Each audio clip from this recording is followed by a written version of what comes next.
SEO അഥവാ search engine optimisation digital മാർക്കറ്റിംഗുമായി ബന്ധപ്പെട്ട് ഇപ്പോൾ ഏറ്റവും കൂടുതൽ ചർച്ച ചെയ്യപ്പെടുന്ന അല്ലെങ്കിൽ ഏറ്റവും കൂടുതൽ ആൾക്കാർ സെർച്ച് ചെയ്യുന്ന ഒരു ടേമാണ് SEO. എന്താണ് SEO? എന്തിനാണ് SEO ചെയ്യുന്നത്?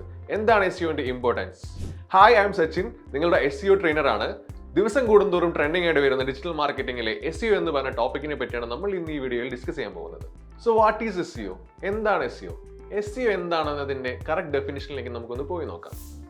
SEO is the process of improving the performance, experience and authority of your website so it can gain better visibility in search engines like Google. അതായത് ഗൂഗിൾ പോലുള്ള സെർച്ച് എഞ്ചിനുകളിൽ നമ്മുടെ വെബ്സൈറ്റിന്റെ visibility increase ചെയ്തതിനു ശേഷം നമ്മുടെ targeted ഓഡിയൻസിനെ വെബ്സൈറ്റിൽ എത്തിക്കുക എന്നതാണ് SEO ചെയ്യുന്നത്. ഇനി നമുക്ക് SEOയുടെ കൂടുതൽ ഡീറ്റെയിൽസിലേക്ക് പോവാം. Search engine optimisation. അതിലെ ആദ്യത്തെ രണ്ട് വേർഡുകൾ നോക്കുക. Search engine. എന്തായിരിക്കും ഈ സെർച്ച് എഞ്ചിൻ? നമ്മുടെ സംശയങ്ങൾ നമ്മൾ സെർച്ച് ചെയ്യാൻ യൂസ് ചെയ്യുന്ന ഗൂഗിൾ, ബിങ്, യാഹു പോലുള്ള സോഫ്റ്റ്വെയർ സിസ്റ്റംസ് ആണ് ഈ സെർച്ച് എഞ്ചിൻസ്. എങ്ങനെയായിരിക്കും ഈ സെർച്ച് എഞ്ചിൻസ് ഒക്കെ വർക്ക് ചെയ്യുന്നത്? എങ്ങനെയായിരിക്കും നമ്മുടെ സെർച്ച് ക്വയറീസിനൊക്കെ ഈ സെർച്ച് എഞ്ചിൻസ് റിസൾട്ട് തരുന്നത്? എങ്ങനെയാണ് ഈ സെർച്ച് എഞ്ചിൻസ് വർക്ക് ചെയ്യുന്നത് നമുക്കൊന്ന് നോക്കാം. ഗൂഗിൾ, ബിങ്, യാഹു തുടങ്ങിയ എല്ലാ സെർച്ച് എഞ്ചിൻസിനും അതിൻ്റെതായ ബോട്ട്സ് ഉണ്ടാവും. ഈ ബോട്ട്സിന്റെ ഹെൽപ്പോട് കൂടിയാണ് ഓരോ സെർച്ച് എഞ്ചിനും വർക്ക് ചെയ്യുന്നത്. ഇനി ഓരോ സെർച്ച് എഞ്ചിനും വർക്ക് ചെയ്യുന്ന കംപ്ലീറ്റ് പ്രോസസ്സ് എങ്ങനെയാണ് നടക്കുന്നത് നോക്കാം. ഒരു സെർച്ച് എഞ്ചിൻ വർക്ക് ചെയ്യുന്ന സമയത്ത് 3 പ്രോസസ്സുകളാണ് നടക്കുന്നത്. ഒന്നാമത്തെ പ്രോസസ് ക്രോളിംഗ്, രണ്ടാമത്തെ പ്രോസസ് ഇൻഡെക്സിംഗ്, മൂന്നാമത്തെ പ്രോസസ് റാങ്കിംഗ്. ക്രോളിംഗ്. ആദ്യം നമുക്ക് ക്രോളിംഗ് എന്താണെന്ന് നോക്കാം.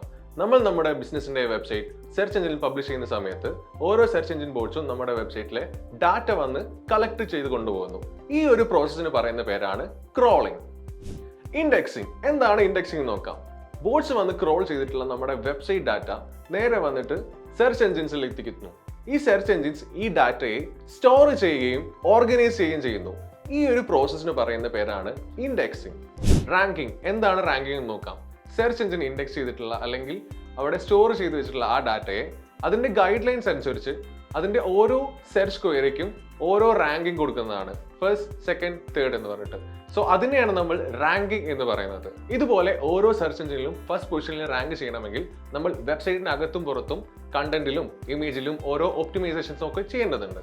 സോ ഇങ്ങനെ ഒരു വെബ്സൈറ്റ് ഒരു സെർച്ച് ക്വയറിയിൽ റാങ്ക് ചെയ്യാൻ വേണ്ടി 3 മാസവും 6 മാസം അല്ലെങ്കിൽ 7 മാസം എടുക്കുന്നതാണ്. പക്ഷേ മറ്റു ചിലർ ഓരോ വെബ്സൈറ്റിനെയും ഓരോ സെർച്ച് ക്വയറിയിലും പെട്ടെന്ന് റാങ്ക് ചെയ്യിപ്പിക്കാൻ വേണ്ടിയിട്ട് അൺഎത്തിക്കലായ രീതിയിൽ SEO ചെയ്യുന്നു. ഇത്തരം SEOയെ ബ്ലാക്ക് ഹാറ്റ് SEO എന്ന് പറയുന്നു. ബ്ലാക്ക് ഹാറ്റ് SEO യൂസ് ചെയ്ത് വെബ്സൈറ്റിനെ റാങ്ക് ചെയ്യിപ്പിക്കാൻ പറ്റുമെങ്കിലും ഒരു തവണ സെർച്ച് എഞ്ചിൻ ബോട്ട്സ് അതിനെ കണ്ടുപിടിച്ചു കഴിഞ്ഞാൽ അതേപോലെ തന്നെ ഡൗൺഗ്രേഡ് ചെയ്യുകയും ചെയ്യും. സോ ബേസിക്കലി പറയുകയാണെങ്കിൽ ബ്ലാക്ക് ഹാറ്റ് SEO അൺഎത്തിക്കലായി ചെയ്യുന്നതിന് പകരം വൈറ്റ് ഹാറ്റ് SEO അതായത് എത്തിക്കൽ ആയിട്ടുള്ള SEO ചെയ്യുന്നതാണ് റാങ്ക് ചെയ്യിപ്പിക്കാൻ ഏറ്റവും നല്ലത്. ഇങ്ങനെ ഒരു ബിസിനസിന്റെ വെബ്സൈറ്റിനെ റാങ്ക് ചെയ്ത് കഴിഞ്ഞാൽ അത് നമ്മുടെ ടാർഗറ്റഡ് ഓഡിയൻസിന്റെ ട്രസ്റ്റ് ബിൽഡ് ചെയ്യാനും അതുപോലെ തന്നെ ലോങ് ടേമിൽ ഒരു ബിസിനസ് ഡെവലപ്പ് ചെയ്യാനും ഹെൽപ്പ് ചെയ്യും. സോ നമ്മൾ ഇതുവരെ ഡിസ്കസ് ചെയ്തിട്ടുള്ള ബേസിക് ആയിട്ടുള്ള SEOയുടെ കാര്യങ്ങളൊക്കെ മനസ്സിലായി എന്ന് കരുതുന്നു. ഇനി കൂടുതൽ അഡ്വാൻസ്ഡ് ആയിട്ടുള്ള SEO ടെക്നിക്സും കാര്യങ്ങളൊക്കെ നമുക്ക് അടുത്ത വീഡിയോയിൽ ഡിസ്കസ് ചെയ്യാം. Anyway, thank you for watching. ഇതുപോലുള്ള കൂടുതൽ ഇൻഫോർമേറ്റീവ് വീഡിയോസിനായി CDയുടെ ചാനൽ സബ്സ്ക്രൈബ് ചെയ്യുക.